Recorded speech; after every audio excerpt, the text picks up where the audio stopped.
नमस्ते, मैं हूँ आचार्य प्रतिष्ठा। आज हम एक ऐसा आसन सीखने वाले हैं और हम तो आरंभ से ही आपको बता रहे हैं कि योग से बड़ा विज्ञान कोई नहीं है।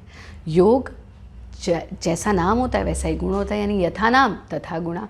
हम अक्सर बड़े परेशान रहते हैं, इस आसन के क्या बेनिफिट्स होंगे, उस आसन के क्या बेनिफिट्स होंगे, लेकिन अगर आप उस यौगिक क्रिया के नाम को थोड़ा सा ध्यान से सोचें तो आपको उसके बेनिफिट्स पता चल जाएंगे, उसके लाभ पता लग जाएंगे। इतना वैज्ञानिक है योग। और आज हम सीखेंगे पवन मुक्त आसन। पवन यानी विंड, मुक्त मीन्स टू रिलीज एंड आसन means a posture. So it is a wind releasing posture. Gas, acidity, IBS, irritable bowel syndrome, जलन होना पेट में, इंडाइजेशन, इन सब के लिए रामबाण का कार्य करता है पवन मुक्त आसन। और गैस और एसिडिटी के लिए तो बहुत बहुत लाभकारी है। इनफैक्ट जिस वक्त आपको गैस या एसिडिटी हुई है उस वक्त यदि आप इसका अभ्यास करें तो आप देखेंगे कि तुरंत आपकी गैस पास होनी शुरू हो जाएगी। और योग का एक नियम है कि जितने भी प्राकृतिक वेग हैं उनको कभी भी होल्ड करके नहीं रखना, उनको कभी भी रोक करके नहीं रखना, प्राकृतिक वेग को निकल जाने देना है। अगर योगाभ्यास करते हुए आपको गैस पास होने की फीलिंग होती है, यूरिन डिस्चार्ज की फीलिंग होती है, स्टूल डिस्चार्ज की फीलिंग होती है, या फिर योगाभ्यास करते हुए आपको छींक आती है, खांसी आती है, तो उसको कभी भी होल्ड नहीं करना है। अगर ये प्राकृतिक वेग होते हैं तो let them happen and then restart your sadhana. इनको रोकना आपके स्वास्थ्य के लिए नुकसानदायक हो सकता है। पवन मुक्त आसन को कैसे करना है इसको ध्यान से समझिए। पवन मुक्त आसन के अभ्यास के लिए हम इस प्रकार से अपने कमर के बल लेट जाते हैं।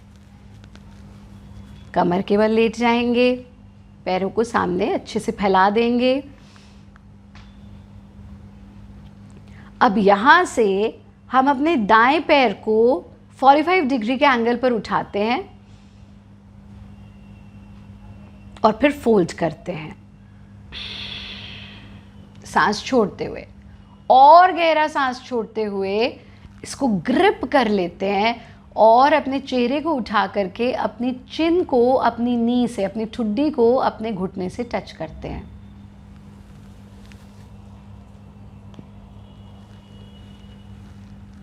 सांस भरते हुए पहले अपनी कमर को वापस ले आना और सांस भरते हुए पैर को फिर से 45 डिग्री के एंगल पर उठाना, सांस छोड़ते हुए वापस।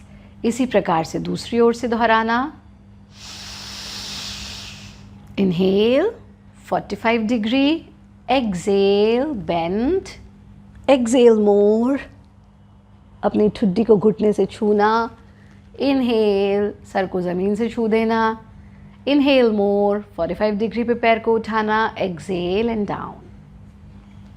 अब यहाँ से ये याद रखना है आपको कि पवन मुक्त आसन हमेशा हमेशा हमेशा दाएं पैर से ही शुरू करना है। कभी भी हम पवन मुक्त आसन को बाएं पैर से शुरू नहीं करते हैं। दाएं से किया, बाएं से किया, और अब दोनों पैरों से करेंगे।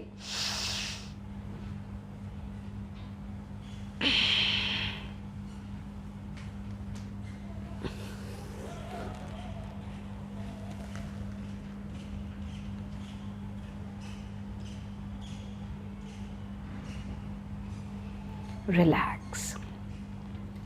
अब यहाँ आपको एक चीज़ समझनी बहुत आवश्यक है। अगर कोई व्यक्ति ऐसा है जिसको रीढ़ की समस्या है, जिसको बैक पेन रहता है, तो वो कभी भी 45 डिग्री के एंगल पर उठा करके पैर को नहीं लाएगा। तो वो क्या करेगा? वो करेगा सुगम पवन मुक्त आसन। या ये समझ लीजिए कि बस ऐसे लेटे और पैर को उठाने की जगह ऐसे घसीटते हुए लाना। इसी प्रकार से दोनों पैरों से करेंगे, उठाएंगे नहीं, घसीटते हुए लाना और फिर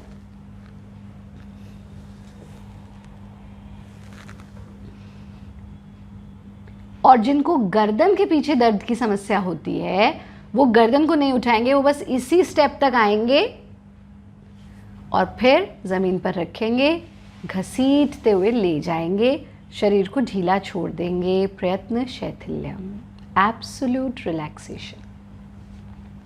और जब इससे उठेंगे तो पहले करवट लेंगे और फिर धीरे से अपने आसन में बैठेंगे। अब यहाँ एक चीज़ समझना बहुत ज़रूरी है। जैसा हमने कहा कि जब भी इसका अभ्यास करेंगे तो हमेशा दाएं पैर से शुरू करेंगे और कितने रिपीटिशंस हमें करने हैं, हम 3 से 5 रिपीटिशंस इसके कर सकते हैं। आप पवन मुक्त आसन का नियमित अभ्यास करें, गैस, एसिडिटी, इनडाइजेशन की समस्या से दूर रहें और हमारा कार्यक्रम देखते रहें।